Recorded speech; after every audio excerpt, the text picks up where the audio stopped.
Oh, hey, I didn't see you there. Come on in. You're right on time.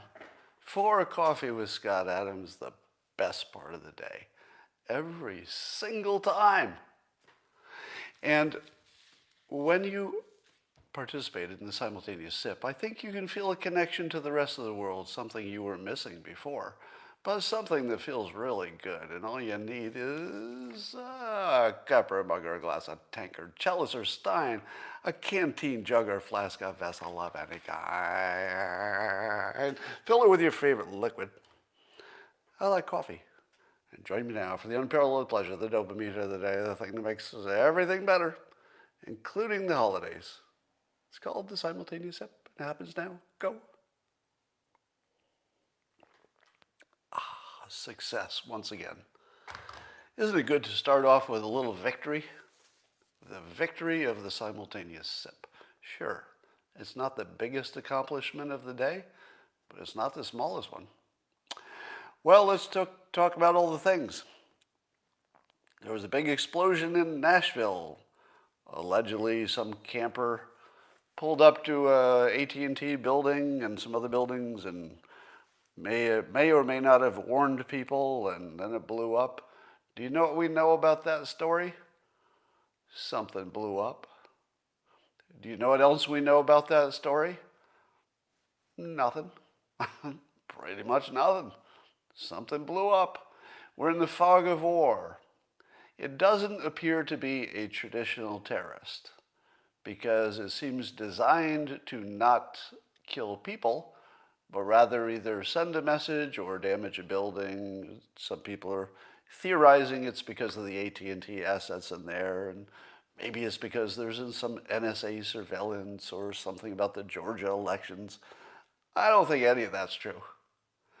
My guess is that should we ever figure out what happened and why, it's going to be something you never heard of. That's what I think. Because if it were something you'd heard of, it would look more familiar, or somebody would be taking credit for it. If it were ISIS, ISIS would be taking credit. If it were intended to kill people, they would have done it somewhere else. So whatever this is, it's probably going to be something new. It's either an individual crazy person, or it's somebody trying to get revenge on one person, or maybe it's covering up some other crime. But whatever it is, it's going to be something we haven't seen. So we'll just wait and see if we ever figure that out.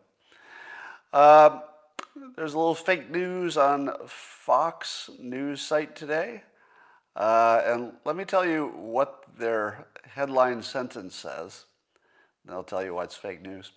It says that it's an article on vitamin D.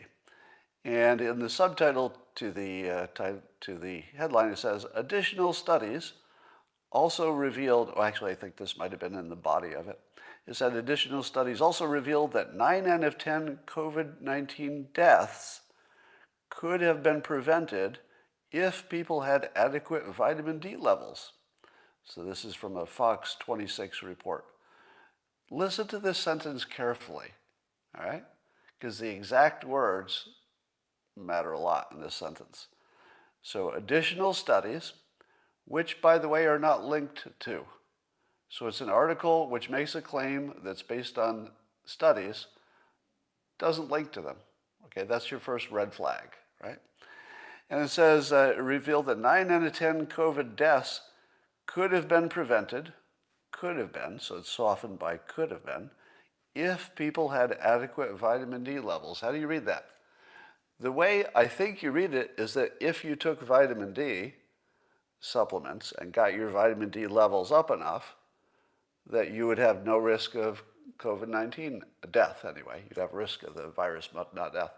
Isn't that what it seems to be saying? But let me tell you a different interpretation, and then I'll read the sentence again and see if you can see it.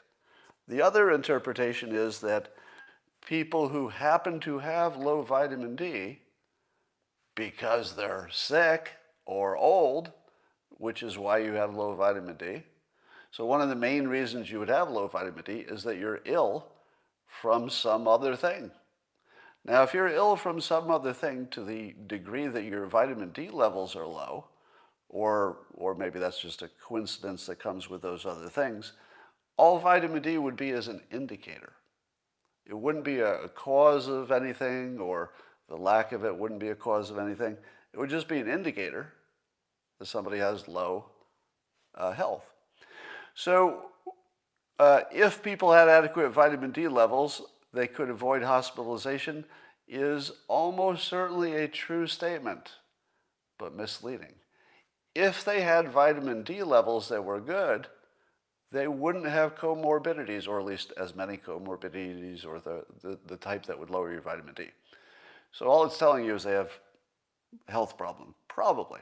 Now, there was one study in Spain with 76 patients, and I think that was a little complicated by the fact that they were also taking hydroxychloroquine, according to the study. So one study, 76 patients, doesn't tell you enough. I still think that vitamin D is likely to be important. In other words, I think the fake story is likely to be true by coincidence or unrelated to why they think it's true. It might be true anyway, but the claim that they're making is just complete BS. There's a correlation that they found. They have not found a causation. But that said, I feel like there's a good enough chance there's a causation too that I take vitamin D. I would recommend it. I think you should, just for good. It's good for you anyway, so there's no downside if you don't take too much. Somebody asked me why the Dilbert comic doesn't have any non-white people.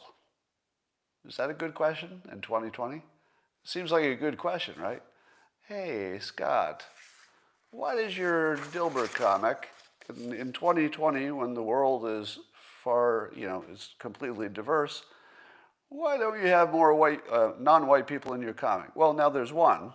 Ashok, the intern, is Indian American. But the criticism is still valid. And let me explain why. There's a obvious functional reason that there can't be. And it goes like this. In the United States in 2020, and this has been true my whole career, but it's true today, in 2020, you can't have an entertainment vehicle in which a white creator makes fun of people who are not white. That's not a thing. Do you think I could make a comic where I made fun of people who were anything except people like me? No. Nobody can make that comic. There's no such thing as a white person who's mocking black people or Hispanic people or anybody else in an entertainment form and getting away with it. You can't do that. So if somebody's asking me, why don't I have diversity in the comic? I would love to. I'd love to. I would love that the Dilbert comic would more closely, look like the actual public. I'm completely on board with the fact that there should not be a comic strip with a cast of characters that are almost entirely white. Do you think I like that? Why would I? Why would I like that? I'm intentionally trying to make the comic look like real life, and that doesn't look anything like real life. Not even close. So of course I would like them to be diverse. But I don't have that option. I don't have that option. The Dilbert comic would disappear one day after I put some other characters in there. Now I know what people who are not cartoonists are saying. Scott, I think you're being a little, maybe too sensitive or too cautious. Other movies do it, TV shows do it, other people do it. No, they don't. No, they don't. They don't do it. You might think they do, but you won't find it. Give me an example. You can't find it. There's no movie written by white people with, let's say, a white director and a white writer mocking people of other ethnicities, unless they also had a writer who might represent those other groups. They're probably not doing it, right? Somebody's saying South Park. So I would say South Park would be the exception that proves the rule. So here's what you can do if you're the exception that proves the rule. If you create a property that by its design is the thing that makes fun of everything you're not supposed to make fun of, well, then you can do it. Yeah. So South Park is by its design the thing that makes fun of everything. And it especially makes fun of all the things you're not supposed to make fun of. If I made that property, which is not what Dilbert is, Dilbert's about the workplace and blah, blah. But if I made that property, I could do that too. I would say Family Guy was a little bit like that, although I think you couldn't write most of the Family Guy stuff in 2020. I don't know for sure, but I'll bet one of the reasons that that Family Guy isn't as big a deal is because you just can't do the same jokes that you used to be able to do. But again, if your property is about that, then you can do it, sure. But you have to be about that to get away with it. Jerry Seinfeld? I don't think that's an example of what you're trying to say. All right. So yeah, even in The Simpsons, they had to get rid of their Apu, the 7-Eleven guy. So that's enough about that. Have you noticed that I have not waded in on the big controversy of how many genders there are? Have you noticed it's sort of conspicuous? You know, I talk about pretty much most of the headlines, but I stay away from that topic completely. Now, there are two reasons for that. One, I'm very pro LGBTQ and all people being whatever they want to be, right? So I'm completely on board with human beings being human beings. I don't know how you could be against that, right? And I don't require that they all be like me. I require that they not hurt me, right? I would really like them to be on my team, but I don't require them to be like me. That's crazy. So here's my only thing I'll say about the whole how many genders are there. If you and I agree that there is such a thing as a person, doesn't matter who we're talking about, just let's say there is a person who was born with male genital parts, but considers themselves, since they were a kid and all through adulthood, considers themselves female mentally and, let's say, emotionally. If we both agree that that person exists, and clearly they do, you know, likewise, there are people born with female parts that in their mind they have felt male all their life. If we believe that they exist and that I just describe them accurately, we're done. We're done. Somebody's saying it's a mental disorder. Is it? Isn't it only a mental disorder if it's a problem? Right? If it's not a problem, I don't know how it's a mental disorder. Then it's just a difference. A difference without a problem is just a just a difference. So where is the source of this mental problem? If you say it's a mental problem because those people don't fit well into the mechanisms of society, I would say, well, maybe that's a problem with the mechanisms of society. Maybe it's a problem that we don't have private bathrooms in public places. Maybe it's not a problem with the person being different, because we're all different in different ways. So that's pretty much my entire opinion on the topic. If you're arguing about the words, about whether somebody is a male or they really are a woman, that's not a real argument. If we can describe exactly what they are, what difference does the label mean? That's just not a real argument. Now, there are real arguments about what you do in a practical sense. There are lots of practical decisions that you have to make. Yeah, about kids and schools and bathrooms and stuff. So a lot of it is just a practical decision based on what resources you have and how far you can go to accommodate individuals. Those are all good arguments. But to simply label it a mental illness when it's a difference, I feel that doesn't add anything, and it's not helpful.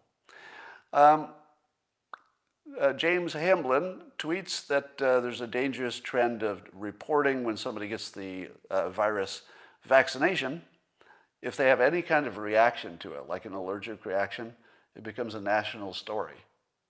Now, what happens when the rarest of possibilities, which is an adverse reaction to the vaccine, rare, rare, rare, what happens when the news focuses on the rare? Well, it makes you think the vaccine is pretty dangerous because the only stories you see are about problems. So I had predicted that this would happen. It is guaranteed that there will be both reactions in some people, because there always are, to vaccines, but also there will be times when people have coincidental problems immediately after the vaccination. Because there are people who get suddenly sick all the time for lots of different reasons. Some of those people are going to get suddenly sick or even suddenly die right after they got a vaccination. It's going to be national news. You should ignore all of it. I'm starting to soften up a little bit on an opinion I had recently about the Republicans and about Trump looking to kill this defense spending bill, the $740 billion, whatever it is. And Trump was tweeting today that he doesn't like it because it's a gift to China, Russia, and big tech. If he says it fails to terminate the Section 230 that's internationally dangerous. And he said it won't allow us to bring our troops back home where they belong. It renames and destroys forts and national monuments and makes 5G almost impossible. And I said, what? What? Are you telling me that somewhere buried in this defense bill, and we all know that there's a whole bunch of stuff, random stuff buried there, but are you telling me there's something in that bill, and I don't know if it's true or if it's hyperbole or what, but seriously? There's something in the bill that would make 5G almost impossible? Fact check that for me, will you? If there's something in the bill that would make 5G almost impossible, that's the end of the story. You get that, right? If that claim is true, and I don't know, I mean, it's a political claim, so I'm not going to say it's true just because I saw it in a tweet, but if it's true, oh yeah, we have to kill that bill. There's no doubt about it. Because 5G is so critical to the future of our economy, of our security, of everything. If that's really there, there's no doubt about it that it has to be vetoed. So if it's true that the Republicans were onto this and they said that they have other reasons they want to veto it, but if this is one of them, I'm on board with the veto. Now, I've said that it's crazy stupid to veto cash to people who need it. It puts a boot on the poorest people in the country. You do it on Christmas. It's just wrong. It's wrong on so many levels to get to this point and then even have to, try to beat this thing at the last minute. But under the condition that it's true, and I need a fact check on this, but if it's true that this is making 5G almost impossible, you do have to hurt the poor to kill it. That's an adult decision, and it's awful. It's complete incompetence, maybe evil, that we're even in a position where we have to make that kind of a decision. But here we are, right? Unfortunately, we can't go back in time. Here we are.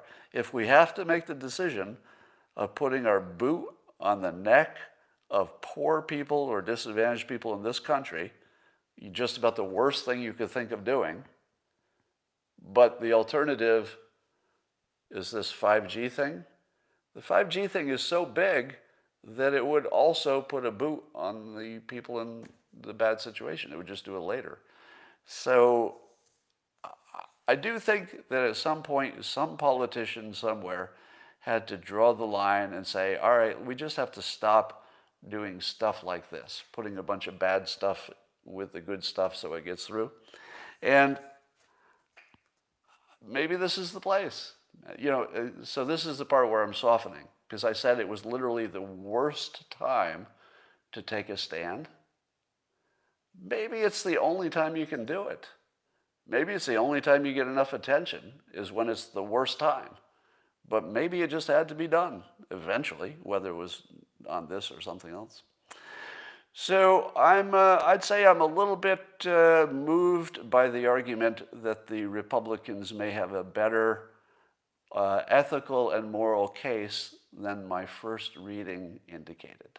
And by the way, this is for those of you who say, Scott, you never change your mind based on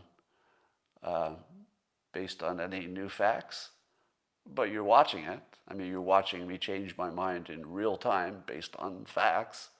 So next time you tell me I don't do that, remember this. So I thought the news would be kind of quiet, so I decided to cause some trouble myself. I'm not proud of that, but something I do. So I tweeted that I'm really tired of seeing this word narcissism used in politics, but I also think it's BS in scientific terms as well. And with your indulgence, I would like to talk about the BS, which is narcissism and the psychology industry in general. So I'd like to debunk them a little bit. And here's how I started with this tweet, which I knew would draw fire, and it was drawing fire that I kind of wanted. I wanted to see what the argument was. So I said, narcissism is a junk science idea that comes from people with low self-esteem who want to believe people with strong self-esteem are the defective ones. So does that sound provocative enough yet? He goes, that's why there seems to be a so-called epidemic of narcissism going on. So it turns out there is actually an epidemic of narcissism. That's a real thing. So the psychologists have believed that this is a real thing, this narcissism, but now it's way worse. So suddenly, in just the last, I don't know what years we're talking about, let's say 10 years, I think in the last 10 years, the amount of diagnosed or supposed narcissism in this country, and maybe the world, but this country, has gone from 1 to 15. It's like 1% to 15% of the population. It's like there's narcissism everywhere. It's an outbreak of narcissism. Now that's your first red flag, right? Isn't it a red flag?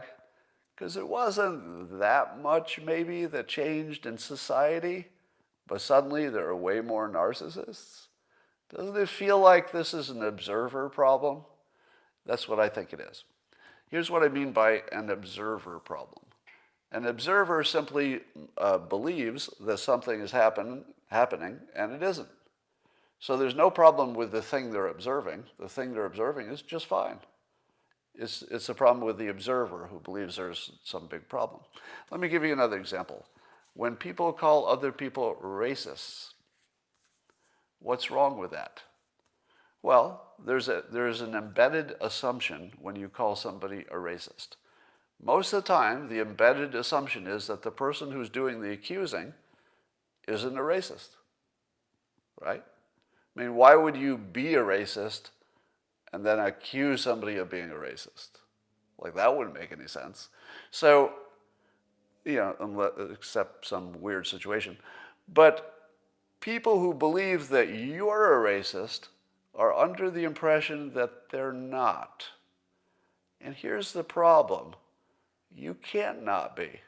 That's not one of the options. It's just not one of the options. Because I've said this before. Your brain is a pattern recognition machine. You can't turn that off. There's no button on your brain that says, turn off pattern recognition. Can't be done. Nobody's wise enough, smart enough. And if you could turn it off, well, you'd be dead pretty quickly. Because pattern recognition is the basic operating system of your brain. It's just not very good. It is your operating system, it's buggy. So the way that you get bias and racism and all the problems that come with that pattern recognition is because we're all bad at it. It's not like you're bad at it and I'm good at it. You're bad at it and I'm bad at it because we're humans. If you're a human, you're bad at pattern recognition. That's built in. Sometimes you're right, and that's what fools you into thinking you're right on the other times. But you're all bad at pattern recognition. I'm bad, you're bad. All right? So if you're a racist and you're accusing somebody else of being a racist, you're just being bad at pattern recognition because you are one too, maybe in little different ways. Maybe you don't say things out loud. Maybe you think them, but you are. Okay? So that's an observer problem. The problem is not that there is a person who is a racist or not. The problem is that the observer imagines a world where there exist racist and, here's the imaginary part, non-racist. They're just people who are racist about different things in different ways. That's about it. All right, but that said, while I believe that we're biologically inclined to racism, if you want to be a good person in the world, you will do what you can to use your higher sense of reason to tamp down whatever natural impulses you have from your bad pattern recognition. So we would all like to try to overcome our pattern recognition, but it's not really a thing. You can't really overcome it. All right. Let's talk about some of the definitions of narcissism.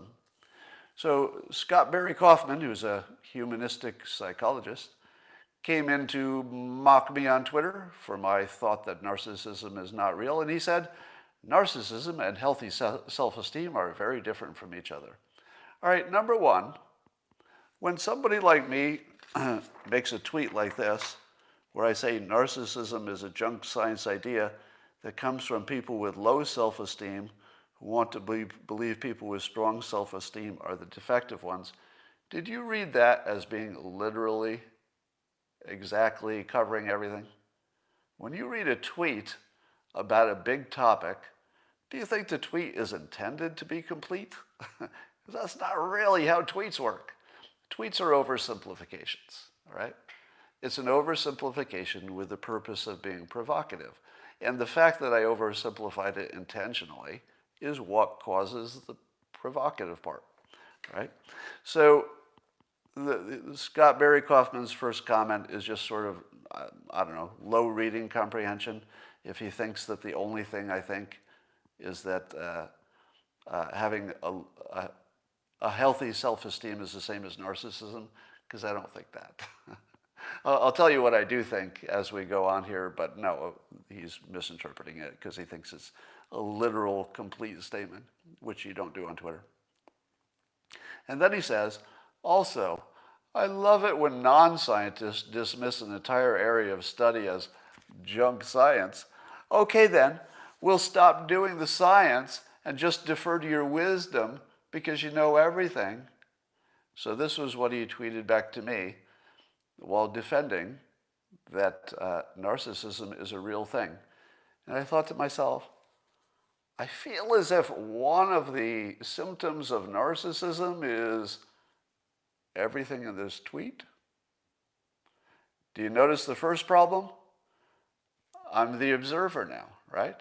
As the observer, I'm going to look at this statement by Scott Barry Kaufman, a man I've never met, never been in the same room. But as an observer, I observe the symptoms of narcissism clearly in this tweet. So, is he a narcissist? Because I have observed the symptoms? Let's go on. So he thinks, so let's give you the quiz. Let's find out if you are a narcissist. Take the quiz with me. I'll tell you what the symptoms are. Now you keep track of how many of these symptoms you have, and I'll do the same, all right? This is from the Mayo Clinic. It says a narcissistic personality disorder, and some people on Twitter wanted me to know that there's a difference between calling somebody a narcissist on Twitter, which is sort of a general insult, versus the real clinical narcissistic personality disorder.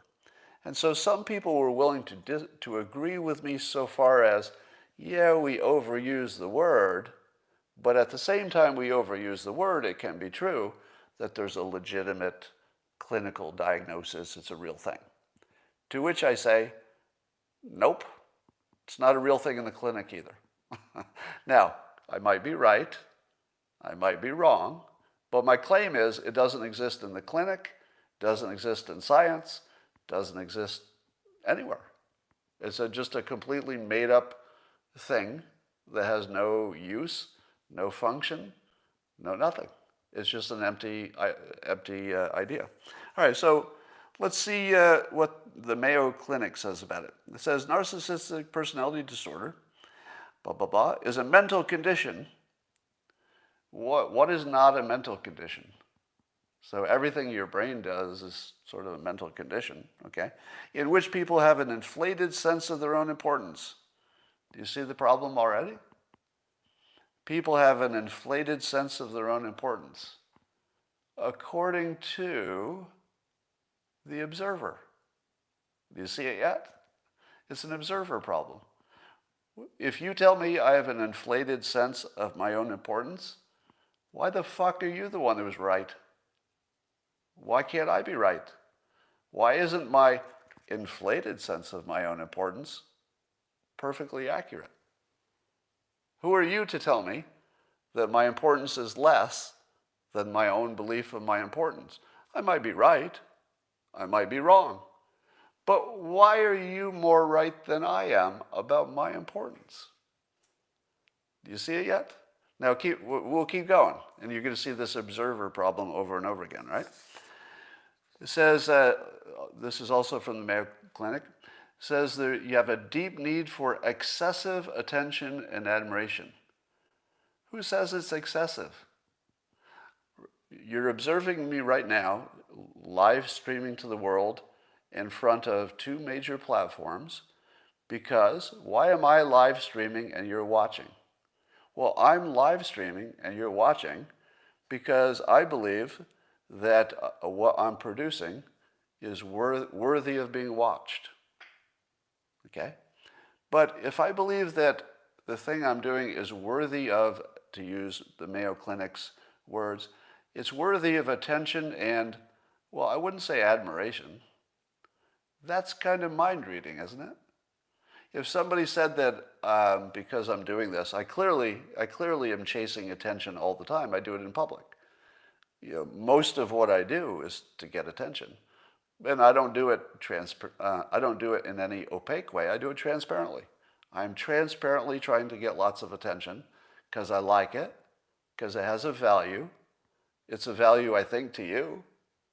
It would definitely be a value to me. So who gets to tell me that was excessive? Is my need for attention excessive? Well, the observer says so, maybe. But why is the observer right? Why can't the observer be somewhat of a mind reader in this case? Because what makes it excessive? If it works and it has a function and it's part of a strategy and a plan, it's part of my business model, who says it's excessive? That's an opinion. All right, let's go on. Another sign of a narcissist is that they have troubled relationships. What? Troubled relationships? Can you name anybody who doesn't have troubled relationships? Do you notice what's going on now?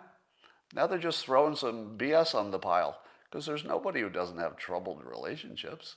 In fact, every mental condition in the world causes troubled relationships. All right, let's go on. How about a lack of empathy for others? Let me measure all of your empathy now. Okay. I'm seeing Brian with a Y. I'm looking into your mind now. Yeah, not much empathy in there, Brian. I'm sorry about you. Let me do another one. Havoc, user Havoc. I'm reading your empathy. Oh, you're good. Actually, you have lots of empathy. Now, I'll do somebody else. Okay. Joe, I'm reading your mind now. No, I'm sorry. You don't have not enough empathy in there. You see the problem again? It's an observer problem. How the hell do I know how much empathy you have? Moreover, how many different conditions create a lack of empathy according to other people? All of them. If you're an alcoholic, do you exhibit a lack of empathy for other people? Yes. If you're on the spectrum, do you exhibit a lack of empathy for other people? Yes. If you're a CEO, do you exhibit a lack of empathy for your employees? I hope so, because if you don't, you'd be a bad CEO. You have to do things that are bad to them to run the business, hoping there's a greater good that helps everybody in the long run, as capitalism does. All right. So imagining that you can see someone else's amount of empathy is mind reading, and it's frankly crazy. And I don't know how you could be a professional and think you could determine someone else's degree of empathy or if it's the right amount. That's purely an observer problem. They've compared your empathy to their own, right? That's exactly what happened. They imagined how much empathy they had, and they said, well, that's the normal amount.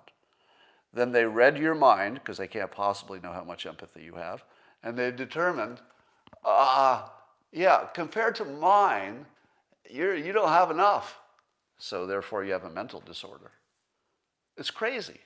It's absolutely crazy that we put up with this kind of bogus science. All right, how about this? That behind these are definition of a narcissist again, if you're just joining me.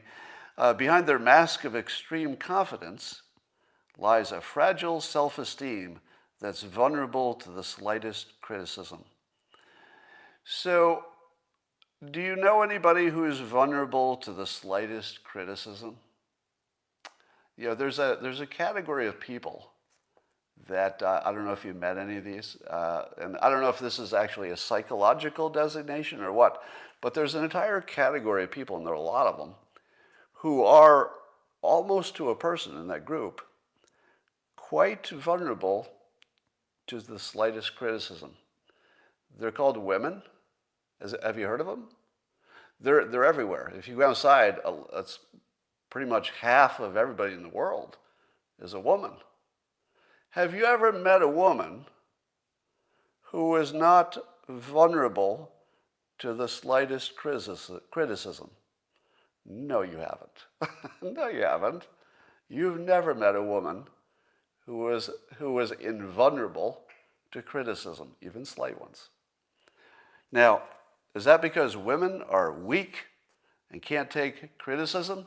Well, there's another group of people, and there are a lot of them, who are they're kind of sensitive to criticism. They're not women. It's another group. And they don't like it when they get criticized, and it bugs them. Do you know what they're called? Men. Men. Have you ever met a man that liked criticism? I get a lot of it.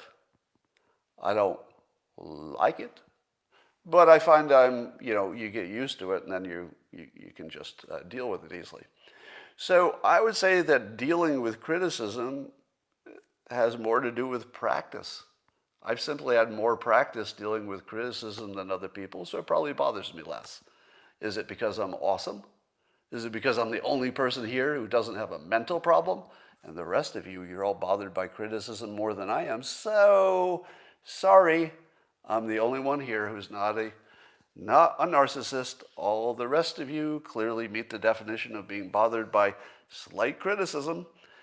Wait, who gets to decide what is a slight criticism? Oh, you see it again? Bothered by slight criticisms? Who gets to decide how big the criticism is? The observer. That's right. The observer gets to decide that, oh, that was a slight criticism. Would the observer think the same thing if they had been on the other end of that slight criticism? There's nobody who doesn't get bothered by criticism. It's built into us. Now, I know you're going to say it's a matter of degree, and then I'm going to say, well, that's a matter of opinion. The degree is kind of an opinion. How about this? Let's see. A narcissist, you have problems with your relationships, problems at work, school, and in your financial affairs. Does that describe anybody else? You just described almost everybody I know. There are very few people who don't have problems in their life, problems in their relationships, problems at work, problems at school, problems in their financial affairs. It's pretty much everybody. And it's for all different reasons, right? Every kind of mental problem can cause all these same problems. So let's see what else. And this is also from Mayo Clinic, says people with narcissistic personality disorder may be generally unhappy and disappointed when they're not given the special favors or admiration they believe they deserve. They believe they deserve? How do you know how do you know what they believe they deserve? Are you a mind reader? Right? If you asked somebody that you thought was a narcissist who had entered a contest and lost to somebody who was just better at the contest, let's say they hit the target more, do you think the narcissist would say, no, I'm the best one here, I just lose all the contests? I mean, I don't know what that would be, but anyway, so it's all the observer effect. And they may find their relationships unfulfilling. That's like everybody. All right, so here's another list from somebody else. Now, the other problem with this narcissistic stuff is that you can find different lists all over the place. And if you can't even define it with one definition, you know it's made up, right? You know it's not a real thing. If everybody's got a little bit different definition of it, that's a big red flag. So here's some more. They exaggerate their achievements and talents. You're a narcissist, or this is one sign of it, if you exaggerate your achievements and talents. Do you know who else exaggerates their achievements and talents? Everybody with a job. Also, everybody dating, if they're doing it right. Exaggerating your accomplishments is what your coworkers do to get a raise. I exaggerate my accomplishments when I'm in the context of, the corporation and people don't know what my accomplishments are. Now, in my current role, I don't feel necessarily that I need to exaggerate my accomplishments because I do things publicly. So if I accomplish anything, people are going to notice because it's public. But is that a flaw? Whose idea is it that it's a flaw to exaggerate your achievements and talents? Because it feels like to me, like that would more often be good than bad. In other words, you would get a good outcome from exaggerating your achievements and talents. When I decided to become a cartoonist with zero experience in cartooning, was I, even in my own mind, exaggerating my talents? Of course I was, to good effect. I exaggerated in my own mind. I had overconfidence for something I had no experience in and had no reason to believe that I should succeed in it, but it was a really useful fiction. So it's a useful fiction to tell yourself you can do things that you don't know if you can do, but it's useful fiction. So I would say that's a healthy person. Here's some more. They're master manipulators. Says who? Says who? Have you ever been in a bad relationship where you were not called a manipulator? Is that even possible? Has anybody ever been in any kind of a bad relationship, say the end of a marriage or whatever, where you were not accused of, you were accusing each other probably of manipulating each other. So manipulating people is so universal. It's what addicts do. It's what your boss does, your coworkers, your lovers. It's kind of universal. People manipulating each other. So if it's generic and universal, what's it doing in this definition? How about they don't recognize or accept your feelings? How in the world do you know somebody doesn't recognize or accept your feelings? I don't feel like that's even a thing, really. It's mind reading. It's the observer problem. If the observer can't determine that you have accepted their feelings, they say you haven't accepted their feelings, but they can't read your mind. They don't know what you're accepting or not accepting. Who doesn't accept feelings? If you observe somebody has feelings, you're done. I observe you have a feeling. I might not think you should have that feeling, but I don't feel like there's anything here. It's like an empty statement. Everybody, anyway. They are arrogant. If arrogant is one of the things that says you're a narcissist, that would be everyone on Twitter. Because I don't see anybody on Twitter who doesn't act arrogant, are they all narcissists? Again, it's one of these universal things. If you put me in a certain topic, I might act arrogant because I think I know something about that topic. If you just move me to another topic where I don't know anything and I don't have any instinct about it, I don't think, I don't look arrogant in that case. So really it's just about what context you're in and the observer problem. How about this? They require constant admiration and adoration and need to be the center of attention. Well, that describes me. Doesn't it describe you? How many of you would say, I like admiration? Is there somebody here who doesn't want to be admired?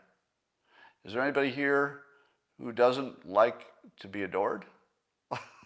I mean, if you had a preference, if you could choose to be ignored and reviled or admired and adored, shouldn't you pick the admired and adored one? How's that the mental illness? I would think that wanting to be admired and adored is a sign of excellent mental health, but it's literally on the list of mental illness, the thing that I would strive for. Does it hurt you that I'll use the word require, but that's mind reading. I don't require it. I prefer it. Can a psychologist tell me if I require constant admiration and adoration, or do I just prefer it so I work toward an end in which I've done something good enough for the world, in which the natural outcome of that would be I would get some, people would like me for it or something. What's wrong with that? Shouldn't I want to be that person who's working hard to make something so good in the world that I'll be admired? You want to turn that off? I think you want to turn that up. You don't want to turn that down. Let's have more of that. If everybody in the world were working hard to be admired, I think we'd have a better world. It's not worse. All right, how about this? They take advantage of others. Who doesn't do that? They take advantage of others. It's a matter of degree, right? Everybody lives in a world in which somebody else's actions affect you, and so you want to influence their actions so their actions affect you in the best possible way. Isn't that everybody? That's literally everybody. That's everybody all the time. But if you word it as taking advantage, suddenly it sounds like a mental illness. How about I reword taking advantage of others into you're a social person? It's the same thing. If you live in a social situation and you're a social person, you are taking advantage of others, and they are sometimes taking advantage of you. And when you sum it all up together, it works really well. It's an opinion from the observer that somebody has taken advantage of someone. Now, obviously, if it's abusive, that's something else. They believe they are superior. Do they? Do you think that you could find anybody who has been diagnosed by an actual psychologist, let's say a psychiatrist, let's say the highest level of training, and they diagnose somebody as a narcissist? And then do you think that if I went and talked to that narcissist privately and I said, hey, narcissist, do you believe you are superior to other people? Do you think that narcissist would say, yeah, I do. I do think I'm superior to other people. Now, suppose they did say that. Here's my follow-up question.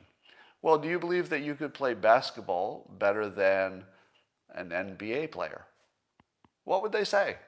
Would the narcissist say, yeah, as a matter of fact, I've never played basketball, but I could play better than Michael Jordan?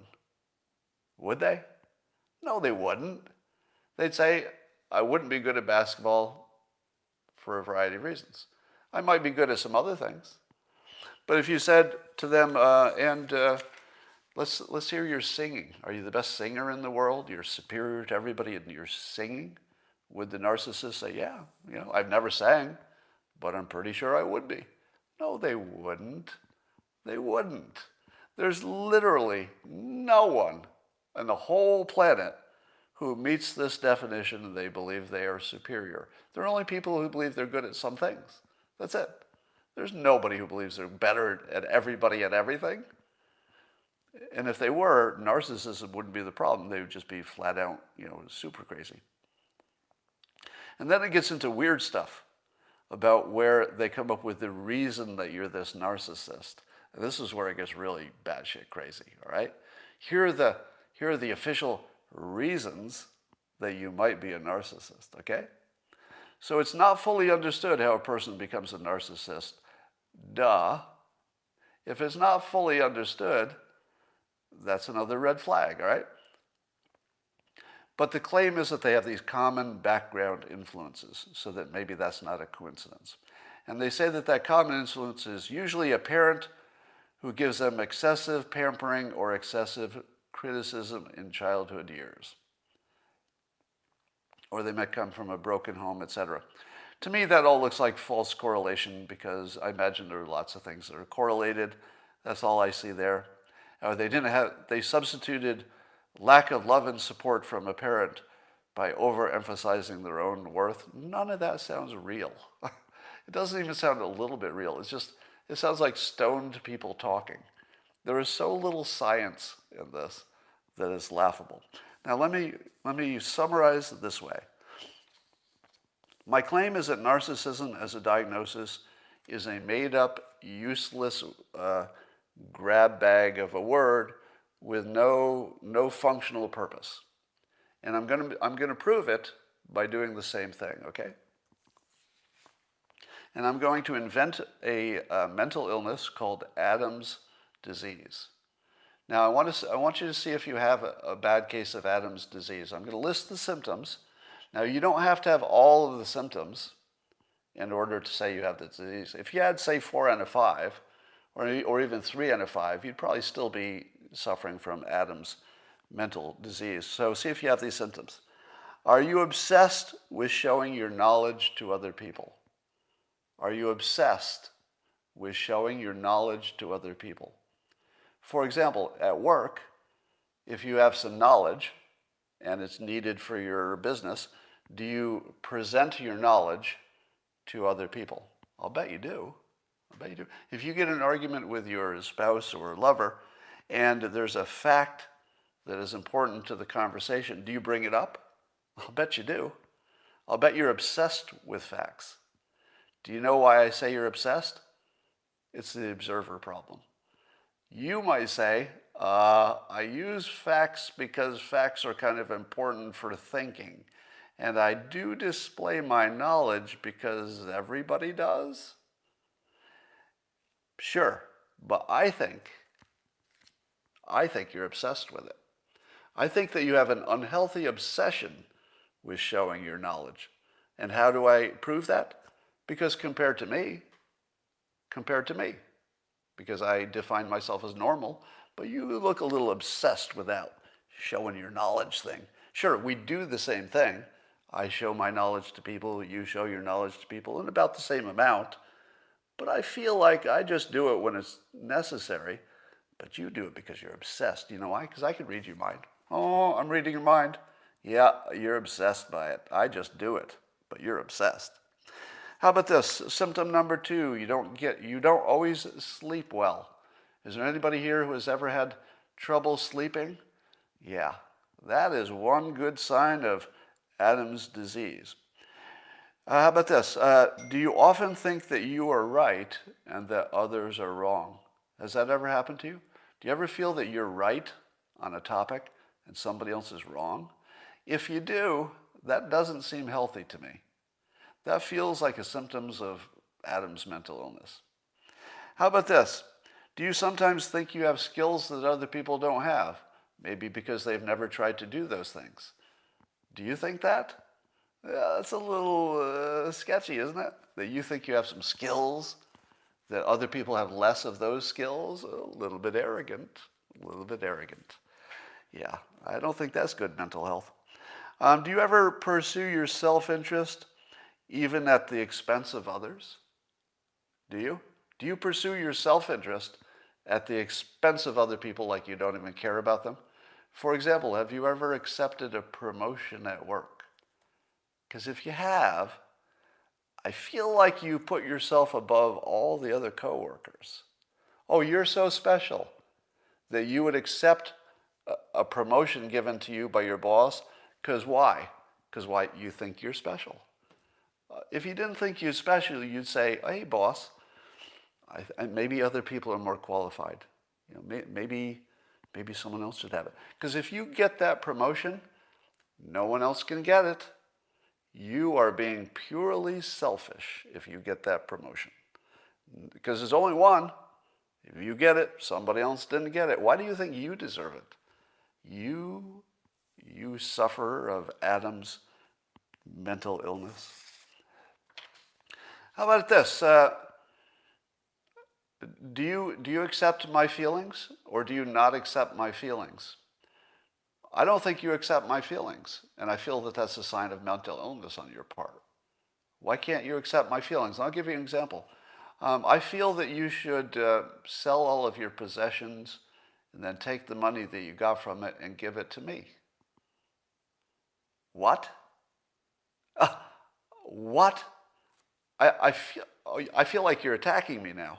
Hold on.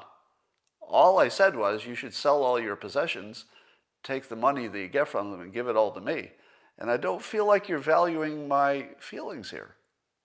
Because I really, really feel strongly about this, and you're acting like that doesn't even matter to you. That's mental illness, isn't it? As the observer, don't I get to say that your reaction to things is inappropriate? Because after all, I'm the psychologist. So I get to decide that your behavior is abnormal and mine is not. So there's my example. You could take any grab bag of symptoms, put a name on it, and say, if you have 4 of these 6 symptoms, you've got a mental illness. And most of the world will have 4 of those 6 symptoms, as long as you're the one who gets to decide how weird it is. That's it. All right. So, are there people who literally fit the clinical definition of narcissism, and they're so bad that they actually think they're better than other people and literally believe that other people don't matter? I doubt it. I doubt it. Somebody says, wow, over-explained. You know, the difficulty with any kind of a public anything is that everybody has a different appetite for, well, everything really. So it is not possible to make you all happy with a live stream. But because I have a bad case of Adam's mental illness, I'm still okay with the fact that some of you like this and some of you do not. I don't think that's normal. All right. Oh, well, some of you are enjoying this. So some of you say I'm beating a dead horse, and some are enjoying it, which is pretty much the same as everything. All right, that's all for now. Let's go forth and have a good day, and we'll talk about that later. See you later. All right, all of you on... somebody's telling me that Adam Schiff was arrested. That can't be true. I'm going to say that that doesn't sound like a real story. All right, that's all for now. I'll talk to you tomorrow.